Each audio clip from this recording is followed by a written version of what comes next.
nothing without you. I'm nothing without you. I'm nothing without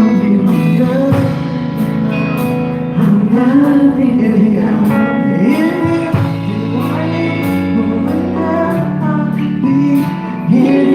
Do I live, move and have my being? I live, move and have my being. In Him do I live, move and have my being. 'Cause I'm nothing without you. I'm nothing without you. I'm nothing without you. I'm nothing without you. So breathe through me and live in me, Jesus. Let your glory reign in me. Breathe through me and live in me. Let it rain. Let your glory reign in me. Let's breathe through me. Live in me. Live in me. Let it rain. Let your glory reign in me. Oh, breathe through me. Breathe and live in me. Let it go. And let your glory reign in me. Breathe through me. And live in me. Let it rain. And let your glory reign in me. Let the singers say that. Breathe through me and live in me. And let your glory reign in me. 'Cause I'm nothing without you. I'm nothing without you. I'm nothing without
Dion, Fowler. Hallelujah. Preach the word. I'd like to welcome everyone here. Thank you for coming out to the house of the Lord. Amen. It's good to be here. We are trying to tweak a lot of stuff around here, getting ready for our Christmas concert. So all the adjustments, we appreciate as much help as we can get to get as much done around the building before our Christmas concert. The good thing is all the things we get done will be there for next year. Yes. So if you understand that, it's like doing all the chores. We get them done. Not that we won't have more. There's always going to be things to do. The blessing is not that there's things to do. Well, the blessing is that we get to do them. Amen. We are going to begin in the book of Judges. I got to ask for permission. Judges chapter 7.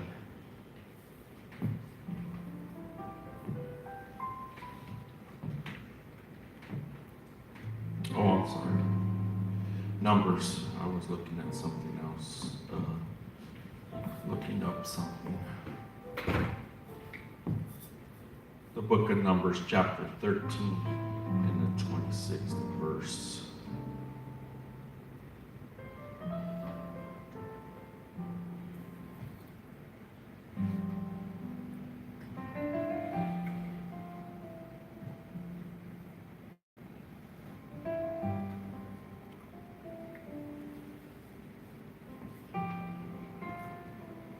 And they went and came to Moses and to Aaron and to all the congregation of the children of Israel to the wilderness of Paran to Kadesh, and brought back word unto them and unto all the congregation.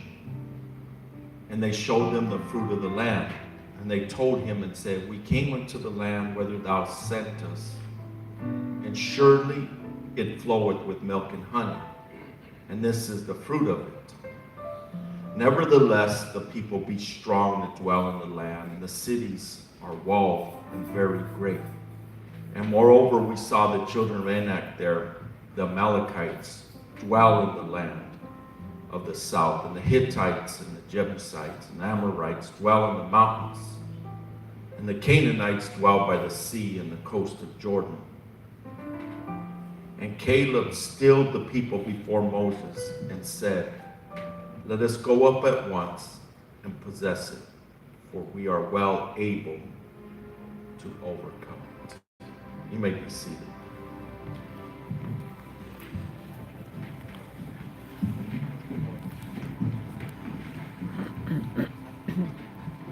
As we jump into this story midstream, what we find here is that the children of Israel were promised a land that floweth with milk and honey. And he sent out men, and in the King James it says to spy out the land, but closer interpretation would be to tour it out, to go and do research. So they went into the promised land to look at it, and they found the fruit there. They found the flourishing things that were in that land that was promised to them. But when they came back, most of them had an evil report. Not that the fruit wasn't there, but that these different people were there already. And they said that they were giants and that they were like grasshoppers in their sight. So what they seen was the challenges that were there. And in that last verse that we read, Caleb said, he stilled their voices, like, hold on. And he said, we can do this. We can go in there and overcome. So what ended up happening is all them men that said that it couldn't happen, they didn't go in. It didn't happen. And the two men that said that it can happen, Joshua and Caleb, they did cross over. They crossed over that river Jordan. They went into that land that was promised to them. And this is a literal story, and it's a big event. But in your life, you have the same challenge. There is a land that's promised to you. You have a land that's promised to you. But you don't just get that land. You have to go and possess it. And this is a tug of war, or a contrast, or a battle within us. Where is the fight, or do we fight, or will we just sit and wait for our promises? We just say, well, the Lord promised this to us, so that's it. And a lot of people, that's how they see it. The Lord promises us many things in our lives, but there's going to have to take an effort on our parts, on your part, on my part, to go and possess it. That if we do nothing, we're going to get nothing. That's right. If we don't look out for some promised land that God has for us, and this applies in many areas, even within our own selves, to have peace, to walk in peace. Now that's a promised land I want. I want peace in my life. Amen. Hope. I want hope in my life. I want joy. I want joy in my life.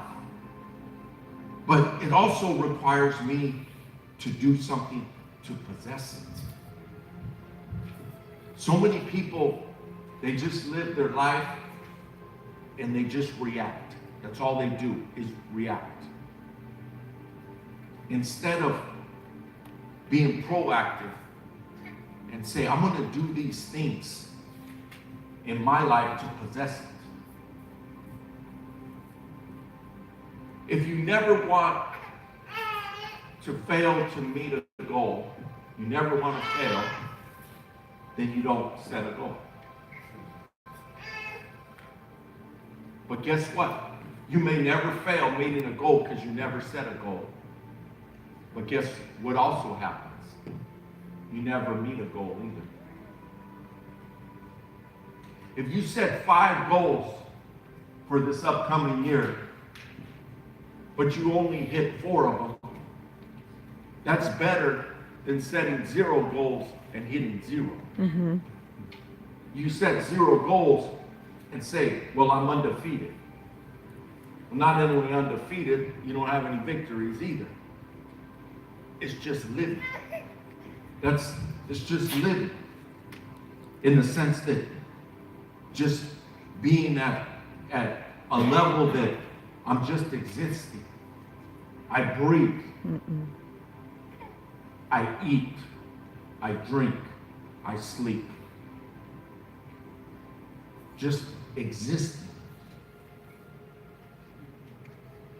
I think about this because I watch people in life and they get excited about some of the smallest things. And what I mean excited about the smallest things, I don't mean the smallest great things of God. That's not what I mean. but just some small event happening,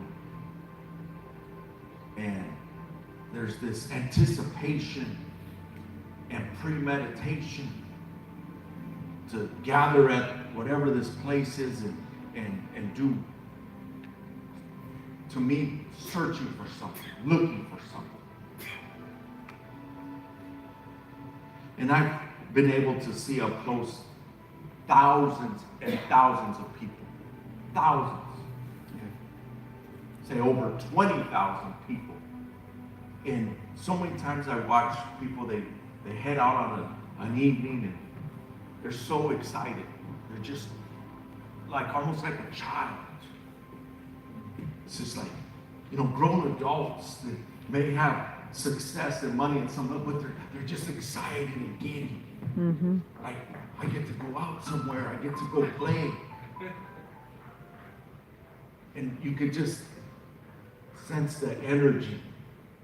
Sometimes it's almost too much energy that I have to almost talk them down a little bit.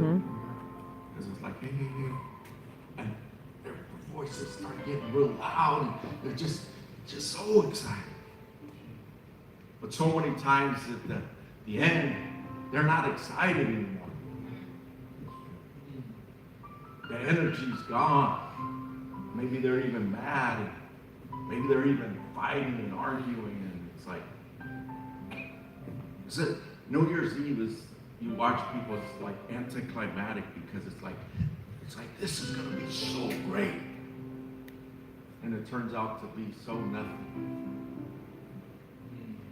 The clock turns and it's like, boom, are you trying to make noise and do all these things, but there's an emptiness there. Say, well, you shouldn't celebrate. No. The thing is, it's trying to grasp something that is really shallow.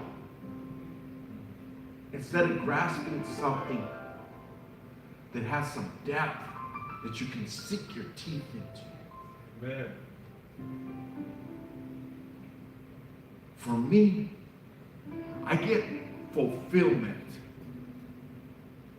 by having purpose. Mm-hmm. That whatever I do, that there's a purpose to what I do. Mm-hmm. If it's small, if it's medium, if it's big, that there's a purpose, there's a bigger picture. There's a bigger picture.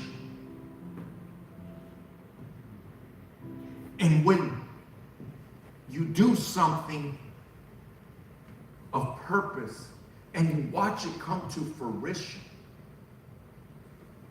there's a satisfaction in that. There's a fulfillment in that. There's a contentment in that to me is greater than chasing some excitement of emotions. Mm-hmm. And I know some people might say, well, you don't know what that other thing is like. You don't know what that is like. But I do. I know what that other side is like. I would try to explain to my children a little bit about how my gear ran before I was dove into the things of God. If I was going to do something, I was going to go full out. That's what I did. It's like, hey, if this is what you do, I'm going to do it with everything I have. I know what it is. I know what it looks like. I know what it is to be in that. But I also know what it is to be on the other side. And walking in purpose and walking with intention. And that intention is to not be selfish and carnal. No. The intention of doing something with purpose that impacts people's lives.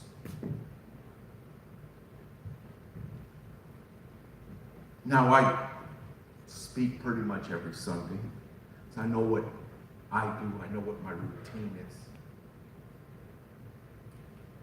But as the worship team was warming up, and I'm hearing them, and they're going through their songs. And for me, if I'm going to do something, I'm going to do it. I'm going to put my heart into it and grab it, and in a sense enjoy it. But I was thinking, what if I was one of them and not the speaker? If I played the guitar, or I played the keyboard, or if I was one of the singers, what would be my drive? What level would be my drive? What level would be my intention? I already know what it would be. It'd be the same as what I do right now. If I was one of the singers in the worship team, I would jump in with everything I have.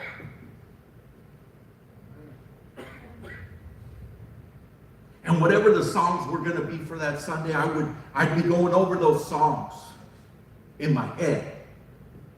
And I'd be looking at them, and I'd be listening to them, and I'd listen to them when I wake up. And I would listen to them in the middle of the day. And I would just make it part of what I do. And I would say, what can I do here? And how much can I get there? As compared to just saying, whatever. I'm here. Mm-hmm. I brushed my teeth. I threw on some clothes. But not only would I do that, I would look at it with purpose and enjoy it. Yes, my God. And what I would enjoy is the purpose of leading God's people in worship and praise. Yeah.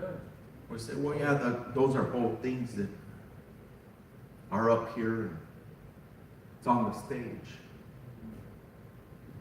But I've done other things than just spoke up here.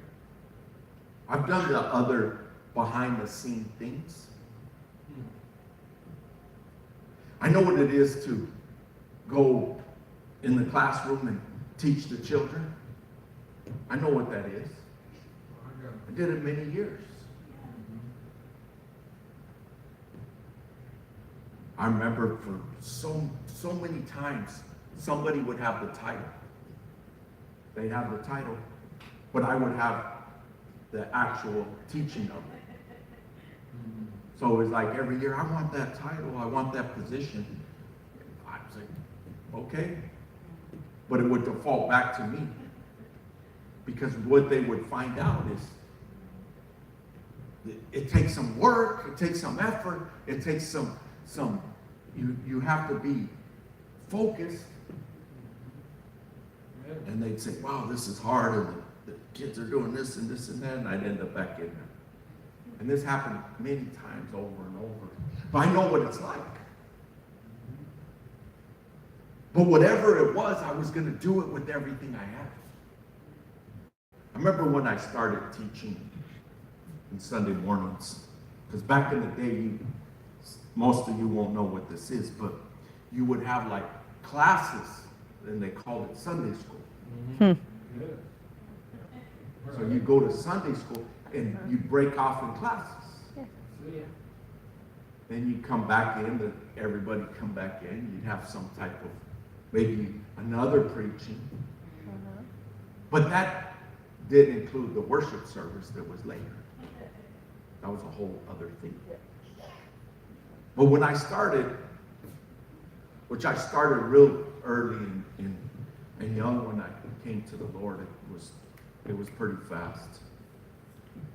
But I'd get all into my study, and I remember you didn't have the access like to Kinko's and all these things you have now, but did have a computer and a printer.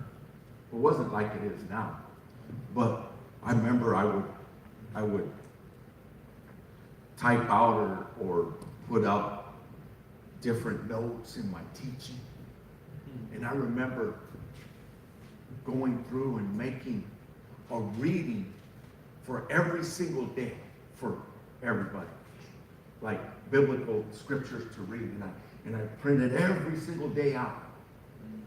And I put the scriptures out, and I had like New Testament, Old Testament, Proverbs, Psalms, like all three for everybody for every day. And then I put the 3 holes in there, and I put it in a thing in a folder with where the 3 holes hold it. You understand what that is? Mm-hmm. And I remember, like, I was thinking, this is so good. I'm putting so much into it. And I watch people really not care, not take advantage of it, or I put all this work into it. It wasn't as easy as it is now, where you could just go and copy and paste, and maybe you can even go plagiarize, if you will, to go and just take something off an image and paste it back over here, and boom, you look good. It's not like that anymore. I mean, it wasn't like that then, like that. But I would put all that effort, and sometimes people don't even take what you even printed out, just leave it. Mm-hmm. And I watch this, but I just would just keep going and going, driving and pushing inside myself. I remember I started preaching, and I remember in English class when they like would break down introduction, your illustrations, your conclusion. I remember that. I had remembered that before I started preaching. I remember I started looking at preachings and listening to preachings, and when it was live, I listened to preachers. And of course, most people, what they know about preachings, let me just take this sidestep real quick. What most people know about preaching is the delivery. That's what people know. They'll say he's a good preacher, he's not a good preacher, based on the delivery. Do you understand what that means? Yeah. So some people deliver with a lot of energy. Some people may deliver like Bueller. So you got the different sides, right? Right? But that's what people remember. So some people, all they do is work on the delivery. How much energy and emotion and theatrics can they bring, but no substance. That's right. Some people might bring a lot of substance, but no energy. Mm-hmm. You understand that? Mm-hmm. So I would look at both of these things and say, I was a young man. Right? And I would write it down, like the different ways that somebody laid out a message. I'd follow like how they did, and then some of them you couldn't, because there was no method to the madness. It was everywhere. It was just throwing things everywhere. So that I was just like, I don't know what to do with that. Because what they would do is they just start going, just start preaching, until all of a sudden everyone starts responding. And then they go, that's the spot. And then they just hang out there. You understand that? Mm-hmm. Instead of laying out the whole story. So I would go through, and I would learn how to basically lay a message out. And it's likened to, if you can see it this way, like a movie. A movie's laid out like a message, or it should. But sometimes movies are all about delivery, and there's no substance or no storyline that really makes any sense. Which some people say, that was great, and it's like, I still need substance, whatever it is. But I understand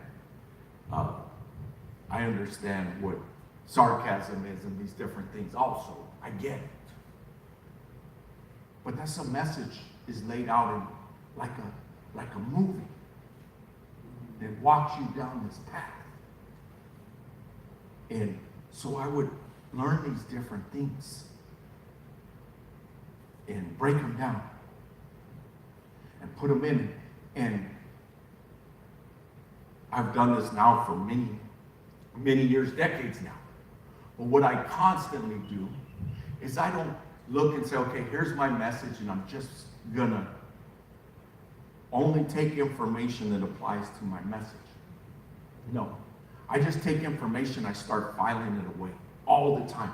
I'm just always filing information away. And I may use it or I may not use it. But I have it to pull from. Like sometimes I'll hear something or read something and I'll look, oh, that's interesting, and I'll file it away. And I may use it or I may not use it. Or I may have come across something and 3 years later it comes back out. I pull it out. Mm-hmm. So every week when I'm getting ready to preach, it's not that I just all of a sudden say, okay, it's time to preach now, get yourself in this area. It's constant, what I call marinating. I'm marinating. It's marinating. And it's there and it's simmering on the pot. And I'm just looking at the different angles of it. And I understand so many times I'll come up here and barely cover a sliver of what was marinating. But I'm okay with it, I understand. And then sometimes it'll shift based on the people that are here. It'll shift in the sense that I need to spend more time on this area, less time on this area. But the point is diving into it with purpose.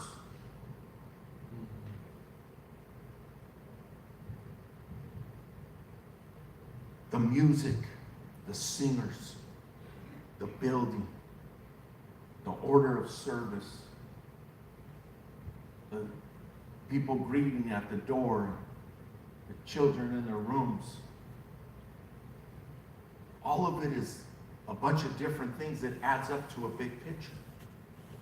And some people may not notice a lot of things, but when you go through each line and you put some effort into it and you break it down, it all adds up to a big painting. And some people may not recognize much of it. Some people might not appreciate very much of it, but someone else might. And on any given day, a life can be changed. Yes. Recently, somebody was here and I was preaching. And I was preaching about the man that was sick. The impotent man that was laid up and Jesus came and said, will thou be made whole? And he proceeded to give a bunch of excuses. And I was saying how Jesus didn't ask him about excuses. He asked him, will you be made whole? And I was explaining that, how did Jesus approach this? He says, will thou be made whole? And he's like, nobody knows the trouble I've seen. Everybody picks on me. Nobody likes me. Nobody loves me. If only this and only that. That wasn't the question. Will thou be made whole? All of you know that's a yes or no question, right? Mm-hmm. Amen. Yes or no? That's what he's asking, a yes or no question. But he comes out with all these things. And then I used Job and said how all the things Job went through and how God had bragged about him. But then Job gets to a place where he curses the day he's born. Mm-mm. And God comes and tells him, we're going to have a talk. Mm-hmm. And the Lord speaks sarcasm to him. And I explained, God is loving, graceful, merciful, patient. But he also will charge us to fight forward. Mm-hmm. And he will not, and some of you will not ever accept this. And I'm not saying that to be negative. I'm saying that to say you should. God will never reward us for feeling sorry for ourselves. Mm-hmm. I'm going to say that again. God will never reward us for feeling sorry for ourselves. Mm-hmm. Why will he not reward us for feeling sorry for ourselves? You should know the answer. Because if he rewards us for feeling sorry for ourselves, what are we going to do? Stay there. Keep feeling sorry for ourselves. Mm-hmm. So he will not reward that. You give a cookie to the cookie monster, and what's he want? More cookies. More cookies. The Lord will not reward us for feeling sorry for ourselves. He will reward us for using our faith. Amen. He will reward our faith, but not feeling sorry for ourselves. And this person began to say how it did something to them. It was a form of healing. It was like, boom. And I've had people tell me this, that I have a way of being blunt or just straightforward with my preachings in a certain way. But there may be an edge on it, but to me, I've softened it up. It may not seem soft to you, but coming from me, it's softened up. I softened it up. And what I mean is that I'm not going to come like a drill sergeant talking to Navy SEALs. Now, would I like to? Yes. It'd be a lot easier that way for me. But I realize not everybody speaks that language. And I mean not the profanity. That's what you were thinking. Talking about the aggression. And some people misread aggression. They misread it. Aggression doesn't have to be anger. That's right. Amen. You don't have to be angry to have aggression. You could sing with aggression and not be mad. That's right. You could sing with energy and not be upset at anyone. Right? You could preach with aggression. And some pastor's mad today. No. It's just, actually, I'm not even in fifth gear. I've got the gear way low. It's passion. You know why? Because that promised land is going to take a fight. That's right. Amen. And life isn't going to go easy on you. That's right. Amen. I say life. But the Bible says the thief doesn't say the devil. We always say the devil. The Bible doesn't say the devil cometh to steal, kill, and destroy. But we'll say it. We'll say the devil cometh to steal, kill, and destroy. But the Bible says the thief cometh to steal, kill, and destroy. Why is there a difference? Why do I emphasize the difference between thief and the devil? Because many things can thief you, and it doesn't have to be the devil. Amen. Now, did I say the devil can't thief you? That's not what I'm saying, but greater is he that's in us than he that's in the world. Amen. Right? But the point is, we can be a thief to ourselves. That's right. We can be our own worst enemy. We can sabotage our own lives. But the thief cometh to steal, kill, and to destroy. So, if the thief cometh to steal, kill, and destroy, which we know this is truth, right? Right? Right. I guarantee you, and I've told you, that the summers will hit over 100 degrees. I've yet to be wrong. And also, you will go through storms. You will go through trials. Amen. Life will give you trials. Some people say, I want to hear that. See, I'm going to tell you, you're going to go through trials. Well, I don't want to hear that. See, the reason I tell you is so that we can load up tools for them trials. Amen. See, that's the difference. We can say, I'm going through, well, I'm not going to go through any trials in the year 2019. That's my goal. Sounds really smart. Can you share your goals? Yeah, my goals are no trials, no storms, no setbacks in the year 2019.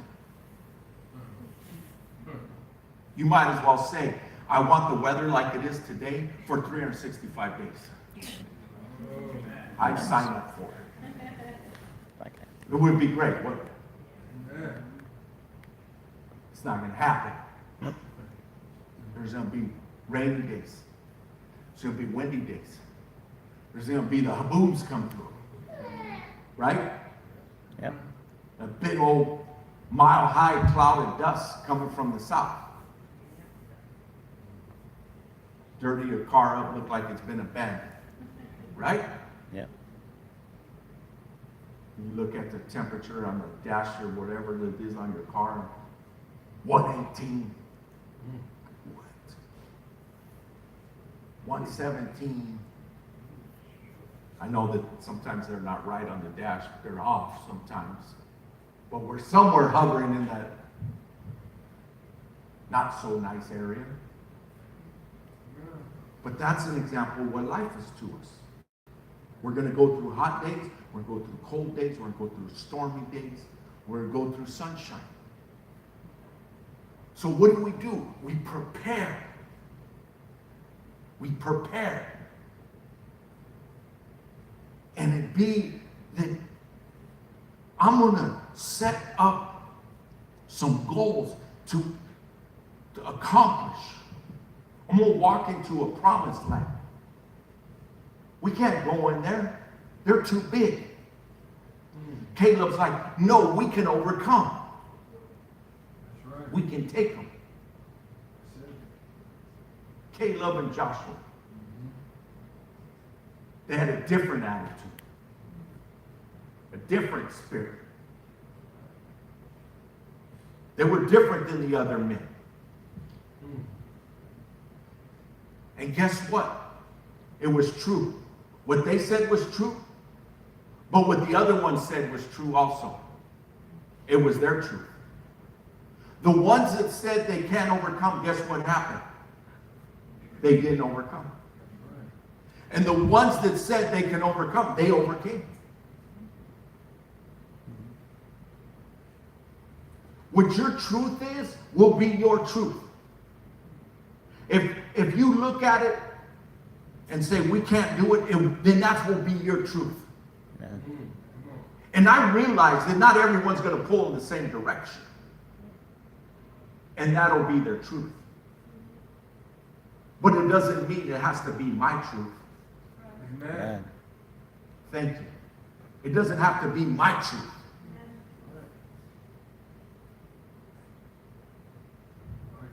Prophecy is powerful. It's powerful. Someone prophesies over your life and speaks into your life. It's powerful. I speak blessings. I speak victory. I see you accomplishing great things. It's powerful. But on the other side, it's powerful too. When people say, hey, they can't do it. They're not going to make it. They're going to fail. There's power in that too.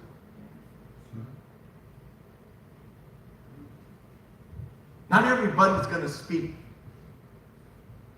good prophecies to you. What I call the anti-ones, to me, they're a form of witchcraft. Some of you may disagree, but to me, it's witchcraft. You're no good. You're never going to amount to anything. To me, that's just witchcraft. You don't like that? Some people can overcome that, some won't. They'll become the negative that some people speak into their lives. But for me, I'll take those that'll speak blessings into my life. Amen. Right. But those that speak anti, I just use it as fuel. Just throw it in the tank. You can't do it. You'll never make it. You can't. Just keep throwing the fuel in my tank. Sometimes I hear things and I'll laugh. I'll chuckle. Because it's like, really? You took that much energy to say that? I'm that important? That's how I see it. But them words are as powerful as I allow them. Amen. And I'm talking about the work of the Lord is what I'm referring to. That's what I'm referring to. And that's why it's like some people, they claim one thing, but then prophesy doom for God's people on the other. I'm like, I don't get it. I don't understand it. Why would you want God's people to fail? Why would you not want to bless them? Because they don't go to your church? Doesn't make sense to me. It's evil, it's wicked. That's why I say it's witchcraft. Now, am I saying that sometimes you may not look at someone and say, man, that person's really going to have a hard time? You ever thought might cross your mind? Yes, it does. But that doesn't mean you have to speak it. Right. Amen. Doesn't mean you have to speak it. Which I said this last week. When the children come up here and they're singing, they're not playing games. We're speaking into their lives. Amen. Amen. They're rehearsing their adulthood. And the children in the house, you can tell the difference. How some of them are more driven than the adults. Because they don't know the other side. They're not jaded. And it's important to us in this ministry that they're not jaded. That they're loved, they're accepted. Amen. They have worth, they have value. Amen. There was a gentleman here on Wednesday. I was introducing him to different people in the church. And Emmy comes walking by. See, you know, she's got that kind of attitude going on. She's got a Minnie Mouse shoes. She's got Minnie Mouse.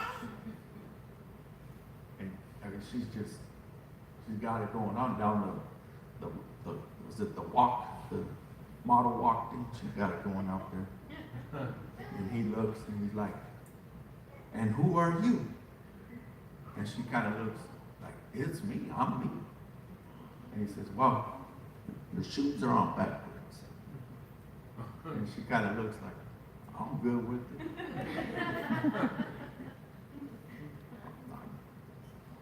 So you can see that she was going like that instead of, but she owned it in the, like, I'll just change the style. But at the same time, this little young girl coming through, there is still value and worth and recognition regardless of the age. Amen. Right? And I think about this, and I hope you all think this way. Do you know these children all around here? They're going to remember something about you. When they become adults, they're going to remember something about you.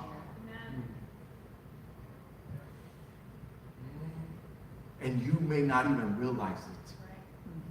I'm not talking about your own children. I'm talking about the different children. And you speak to their lives. You speak to them. I'm going to say that again. You speak to their lives. And right now, they're registering it. But when they get 20, 30 years old, they'll pull back out of their memory and say, wait a second. You say one thing, but when I was a child, that's not what you lived. And I'm not talking about your doctrine or your lifestyle away from church. I'm talking about the way you carried yourself that they're registering. Did you speak that they had value? Did you speak that they had worth? Because it's, again, it's powerful. Amen. When I was little, maybe 7, 8 years old, I don't know how old, I was really young. My mom's friend took me to the church, and it seemed like it was a Saturday. It may have been a Sunday, but for some reason, it felt like a Saturday to me. And they had like a clown. It's like a children's service. I was just a little guy. And they sang that song, Yes, Jesus Loves Me. And I've never even heard the song. I never even heard it. But the song just resonated in me. It just, I wasn't familiar with what I was going through with it, but it was doing something to me. Years later, it would come back to me. Years later, I would hear it inside of my heart, inside of my spirit. I would hear it. But what it was is God was drawing me to him. And he used that what was planted through that.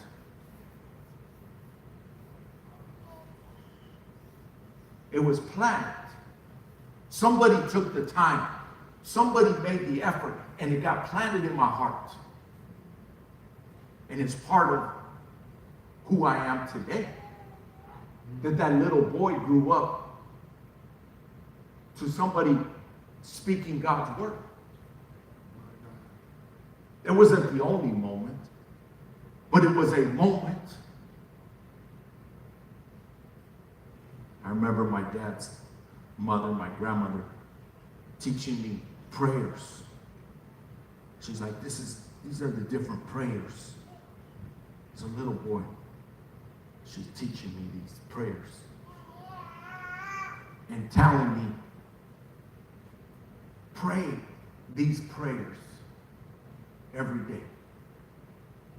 Pray these prayers every day. And I said, no, Grandma, I'm not going to do it. You think maybe that's what I did? No, my grandmother said it, and I listened.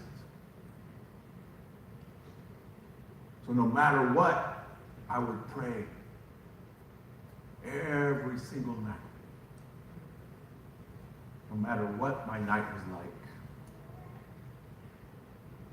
And it became a habit or a ritual or a lifestyle for me. As a little boy, I continued to do it as I grew up.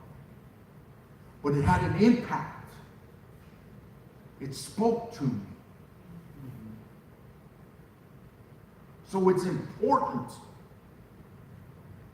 what you speak into people's lives. I'm using my examples because they're my examples of what I know.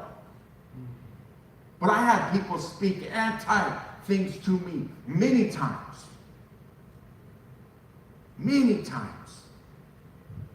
And I look back, I'm like, why would you even do that, I would think. Some of the things people told me. Why would you do that? Why would you say that to somebody?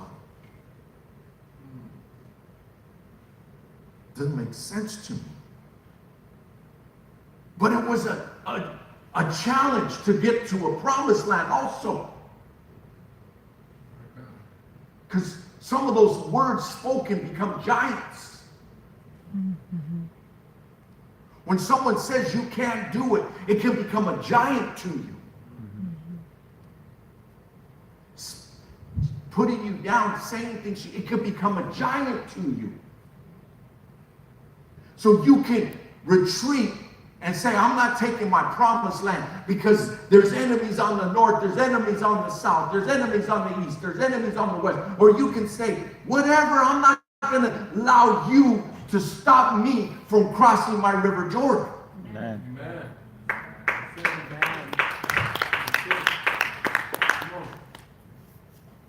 For me, I'm the type of person that I do the best to stay in my lane. And inside the lines of competition, sports, or whatever it is, I'm as competitive as anybody you would ever meet. I'm as competitive as anybody you would ever meet. Outside of the lines, I'm not competitive. Inside the lines, I'm competitive. But somebody may come, we're playing ball.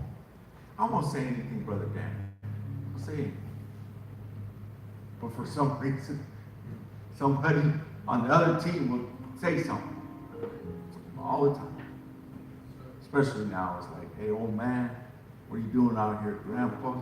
I wasn't a grandpa then, but I guess it would fit now. But I remember these guys that say, where's your walker? And they'd sit on the sideline and say, we got your walker there, you got your walker. I'd be lined up.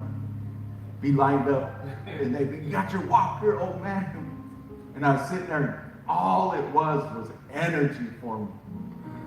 Because I'd be like, you're going to take that time. And I remember guys like in their 20s, mid-20s, and they're bringing it hard. And I remember I told one of them, I said, if you beat me, you're supposed to beat me. But I beat you, you got to live with that now. So it's like, to me, I would think, because I would say, what if I was their age? Would I be coming and trying to go one-on-one against someone my age and say, okay, I would respect them. Mm-hmm. I'd say, let me shake your hand. You know what else I would do? I'd say, what do you do to keep going? Like, that's what I would do. But I'd be like, okay, if you want to go heads up with someone twice your age, then I'm good with it. I'm good with it. But I'll take that and I'll use it to my benefit. And I'm saying this in life. Someone shoves me in the chest. Because people will shove you, life will shove you in the chest. It happens. Are you going to buckle? Are you going to not take your promised land? Or are you going to take it and drive forward? Because for me, that's all I know. That's all I know. All I know is shove me in the chest. It's just energy for me.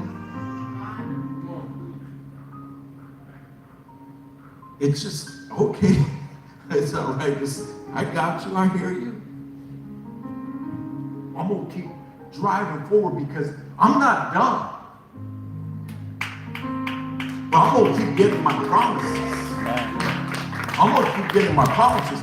And my desire is for all of you to go with me.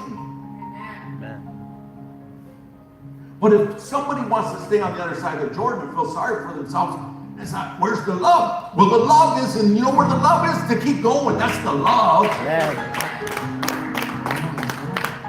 Well, don't you love us enough to stay in the wilderness and die? That's not love.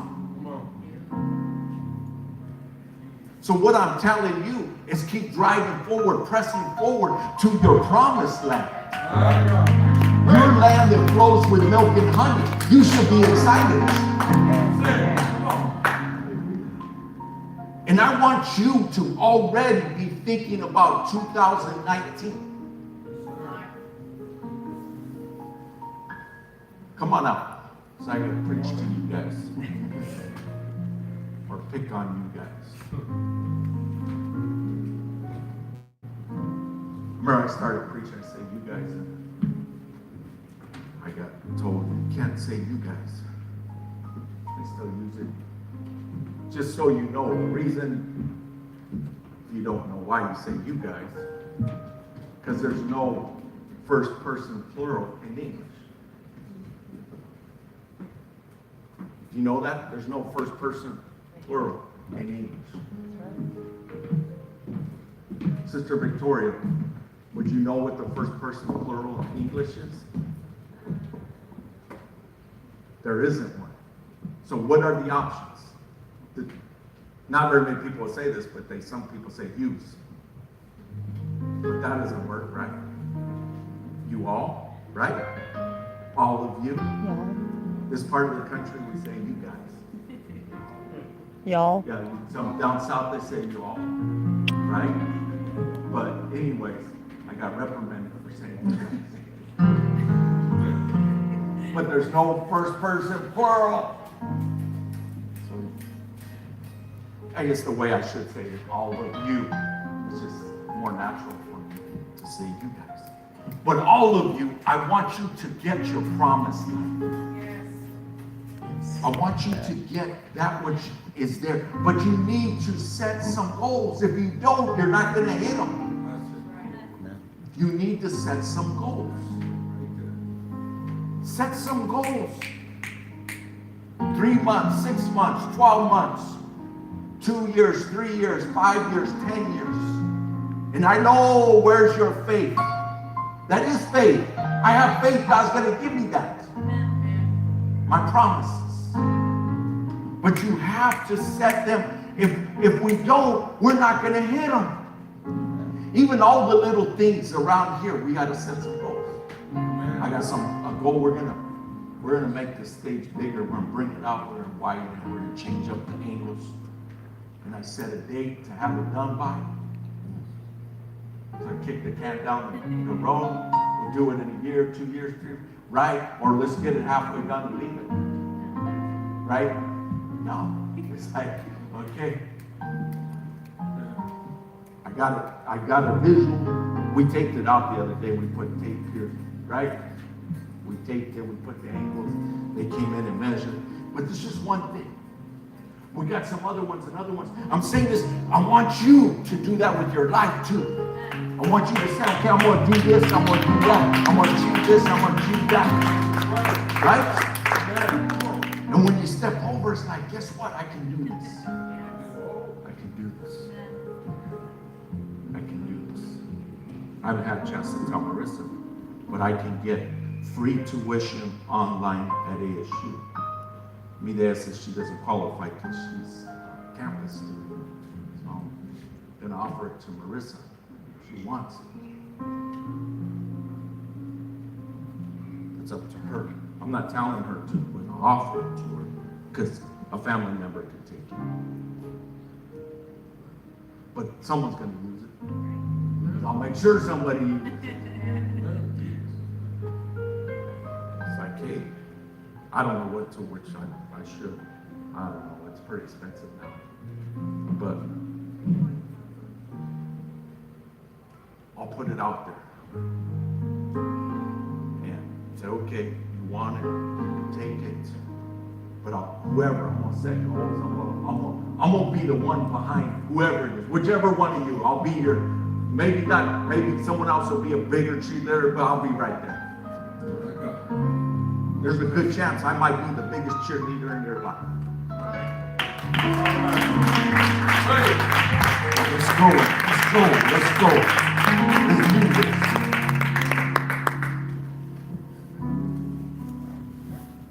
Grab your promises.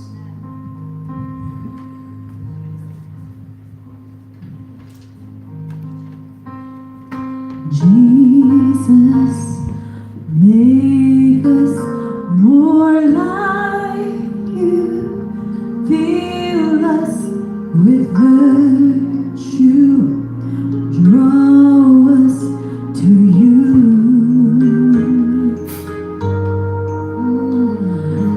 We can't make it without you. Refine us with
the Lord for the message that we heard today.